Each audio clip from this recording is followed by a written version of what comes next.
Hello, everyone. Welcome to Most Wanted Topics. I'm Kevin, your host, broadcasting to you from our store in beautiful Bloomington, Minnesota. Most Wanted Comics. Along with me, always Atomic Tommy. Tommy, how you doing today?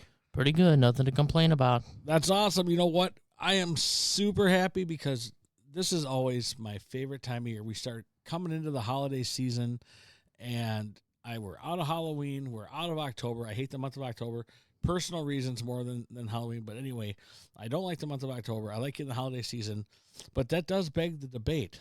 How early is too early for the Christmas music with you, Tommy? November 1st is when it officially begins. No hate on Thanksgiving. But really, I mean, that's just, that's like the appetizer to Christmas. You know what I mean? There's a lot of people that vehemently disagree with that. They you do not touch Christmas until after Thanksgiving, because Santa ushers in Christmas right after the Macy's thing. It's the last one on the Macy's parade, and Santa Claus ushers in Christmas. But, I'm with you. I get in the Christmas spirit around this time, too. I love Thanksgiving. I love football. I love turkey. I love the leftovers, the stuffing, the gathering of the family, being thankful. But I love the holiday season in general, and I think, for me, I'm with you. I don't mind Christmas music a little early. Sometimes it gets a bit much when you start it like November 1st, but I'm also okay if you start it a couple of weeks before Thanksgiving. And to each his own. Yeah, let me beg this question, okay? So Christmas is what everybody looks forward to. Everybody looks forward to the turkey and the football and all that stuff on Thanksgiving, but when was the last time you ever saw somebody hang up Thanksgiving decorations, okay? Doesn't happen. Oh, come on. Doesn't happen. The pictures of Well, that was okay, all right, whatever. But Christmas is the big holiday to end off the year. Thanksgiving has its place, but it's really just the send off to Christmas. Okay, it's just Well, here at Most Wanted Comics, we celebrate both Thanksgiving and Christmas. I'll tell you what we're going to do for Thanksgiving and Christmas here.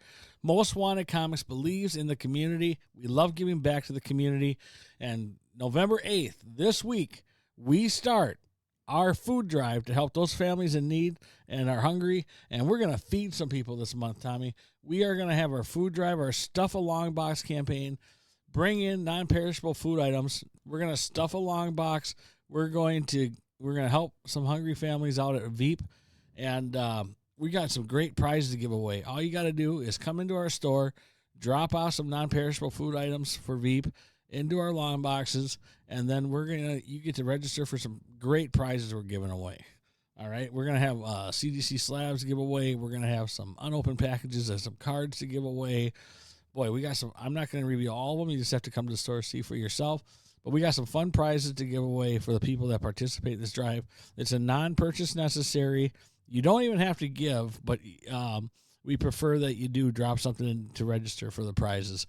But anyway, Tommy, we're going to do that. The food drive, November 8th through the 19th. See, from the 8th through the 19th, we are going to give to Veep. And then after that, we're going to turn it over to the toy drive for the Union Gospel Mission to make some kids happy for Christmas who aren't going to have presents on the tree. Well, we're going to make sure they have some presents under the tree. So we go from November 8th to the 19th with the food drive, and then after that, we start our campaign to make some kids' Christmases really special with our toy drive. So we'll get into that in other podcasts.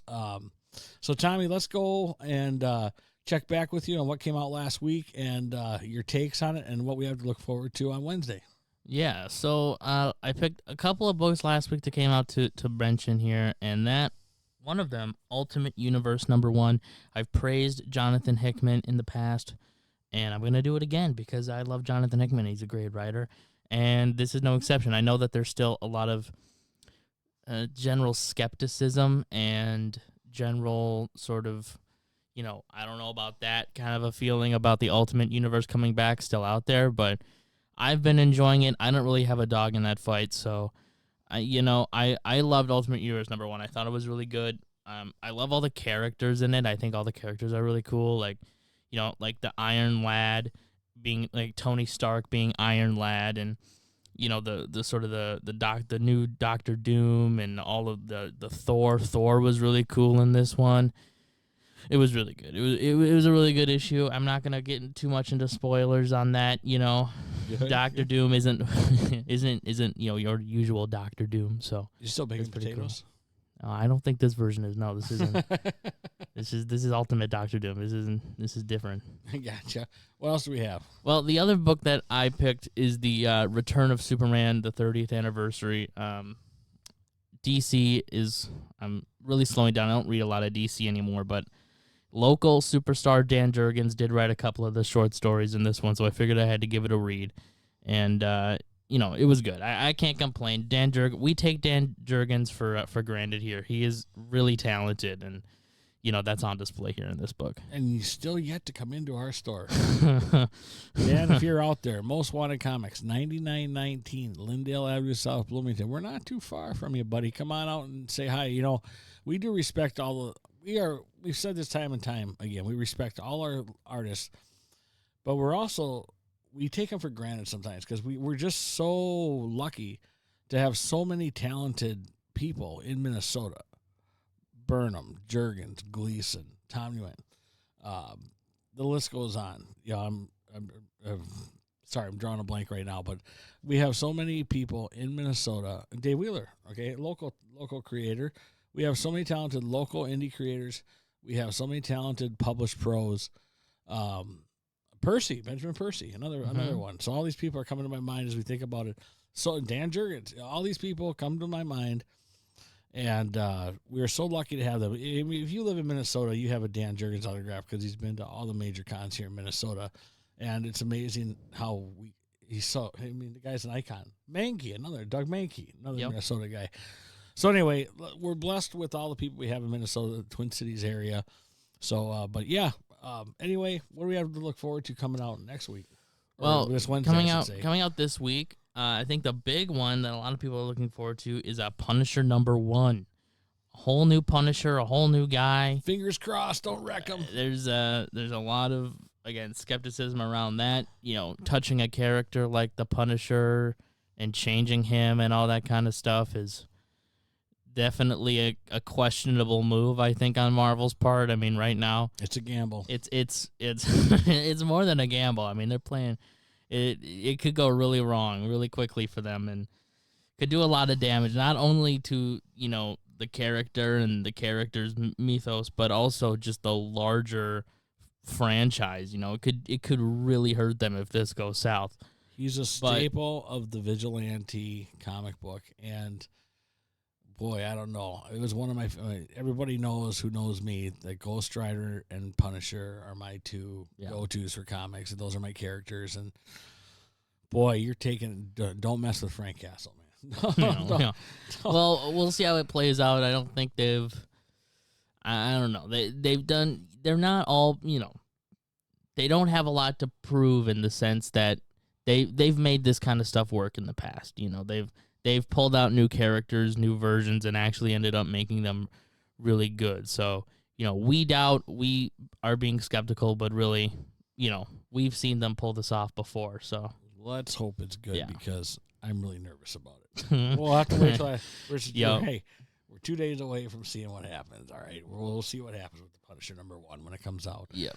Also, Gods #2 comes out. Gods is one of those books that a lot of people really like. Personally, it's not really my cup of tea, but I'm not saying it's bad. It's really good. It's just not really my thing. But that comes out this week. That's supposed to be the big change in Marvel. Their big franchise changing and franchise altering story that's gonna really affect the larger Marvel universe. So that continues this week. Also, Transformers #2. Transformers got off to a bang with #1. #1 was really good. #2 comes out this week. I'm excited for that. Some show and tell for you guys here. We just have to say it because a few weeks ago we had Kenneth ROCAFORT in the store signing autographs, and boy, did he do a couple of great sketch covers that it was too good not to show you guys out there. So one of these was for my son, who is the toy expert, the Mighty Mafu, who comes on this podcast. Kenneth ROCAFORT did one hell of a job on that sound wave. I mean, look at that sound wave. That is incredible art, people. He drew that for Matthew, and that's obviously going to be hanging on his wall. but we had to show it because it's just the guy's such a great artist, and he also drew you a Daredevil. Yep. One of my favorite Marvel characters, and he absolutely blew out my expectations were, I mean, he blew my expectations out of the water with this. It's awesome.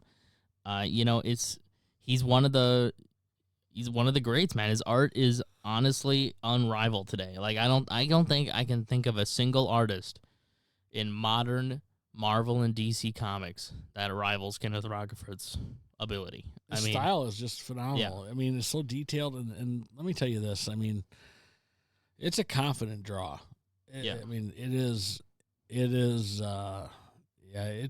definitely forceful. You know what's on the page. Yeah. And he's incredible. If you have a chance to support Mitographia or have him do a commission, boy, are you in luck, because you'll get a great piece no matter what you get from him. So anyway, we support Kenneth Rocafort. Speaking of friends of Most Wanted Comics, we were at Twin City Con this past weekend. Ran into our friend. We saw Dave Wheeler. We saw Christopher Jones. We saw Amy Chu. Amy Chu, yep. Last time she was here, there was a blizzard. Thanks, because I brought her in for the comic card show that I used to run. Still too soon. 5 Still years too later. soon. Still hurts me, because that really put us under. Poor. It's still probably one of the most talked about shows. We can laugh about it now, but it made me cry because it really messed up some plans. But it's still people still came out, even fought the blizzard. Mm-hmm. Boy, was that! But last time Amy Chu was here fighting that, so we were laughing about that. And Eric Burnham he made an appearance there. We saw him, saw Dave. It was a fun time at Twin City Con, and now we're pretty much done for the show season. Yep. We're concentrating all business on the store now. So, yeah, what else do we have to talk about? Well, very quickly, I wanted to discuss the new trailer for Marvel Studios Echo that came out just a couple of days ago. I really liked this trailer. The TVMA, I think, is going to do this show a lot of good. I don't think it can work without that rating, so to see that makes me happy. Yeah, I think that's good. Make it for mature audiences only. Also, it could give us a glimpse into what Daredevil Born Again will look like, because that show will almost certainly have a TVMA rating, I hope. I think it's been confirmed, but I'm not 100% sure. But I'm pretty sure it will be. With it better. And all those guys. It better be, at the very least. And I think that this show will give us a look at what that could look like and what Marvel's TVMA will look like, because they've never really done that before, right? This is their first time putting out a Marvel project for mature audiences, so that'll be fun. I think that'll be good. The trailer also, I mean, spoilers if you haven't seen it, but throwing Kingpin in there, making him the star of really the trailer. I mean, Kingpin is very heavily focused on in the trailer. I don't know how prominent he'll be in the actual show, given that sometimes they'll throw a character or throw a bunch of stuff in the trailer, and that stuff shown is actually only part of like the first episode or something, So we'll just have to wait and see. But I think it was one of those She-Hulk sort of things where they, like in She-Hulk trailer, they put Daredevil in there because they knew they had to get people to watch it somehow. Yeah. And I think Psych. Yeah, and Daredevil is only in like 2 of the episodes, right? I think that's sort of going on here. I see a lot of people on social media being like, "Oh no, nobody asked for this show. Nobody cares about this show." And while yes, it's true, not a lot of people were waking up and like, "Man, I hope Kevin Feige makes an Echo show." I don't think a lot of people are saying that, but the fact that it's happening, but it does not mean that it won't be good, right? The fact that you don't want it doesn't mean it won't be good, I think, is my point ultimately. Well, people weren't asking for Andor either, and people loved Andor, right? That's the other thing too, is I see a lot of people sort of equating this Echo to Andor, like this is going to be Marvel's Andor. And while I am of the opinion that Andor is just on another level quality-wise than really anything Disney's put out, that's a pretty high bar. But I could see in concept how it could be that way, where it's a show that nobody really asked for, but people just sort of end up liking in the end, It could be the oddball. It could be really good. I think releasing all the episodes at once is a good call, because it can keep that watch time, and it can keep that people will interest right away, the it. binge, yep. So yeah, I'm looking forward to Echo. I think Echo's going to be really good. It's only coming out in a couple of months, January, I think. So only like 2 months now. So how's it going to do versus Marvel's? You got Marvel's coming out on the new big theatrical release. But by the time Echo comes out, the Marvels will probably either already be on streaming, yeah, probably. It's probably how they planned it. I don't think it takes a rocket scientist to figure out how the Marvels is probably going to go in terms of response. I mean, good or bad, whether the movie is good or bad, it's probably going to be pretty talked about negatively. Probably. No matter the outcome. Probably right. We'll probably leave that one alone. Let all the real critics take care of that. Oh no, I'm going to watch it. I'm going to talk about it. Okay, I'm going to throw my hat. I'm going to throw throw my in the 2 ring. cents in here. Right? Throw your hat in the ring. I'm also going to talk about Loki next week because Loki ends this week. I'm going to talk about Loki. That turned out to be better than I thought. I was not into it the first couple episodes, and then it's just weird. But it's been a good show. Yep, I'm going to talk about it next week. Cool. I'm excited. Well, we have a lot to talk about next week, but hey, we're kicked off into the holiday season. We're in full holiday mode. This week we kick off the food drive. Remember, November 8th to the 19th. Please bring in some non-perishable food items. We're going to support those families in need. And we're going to have a fun drive. And we'll talk to everybody next week. Have a good one, everybody.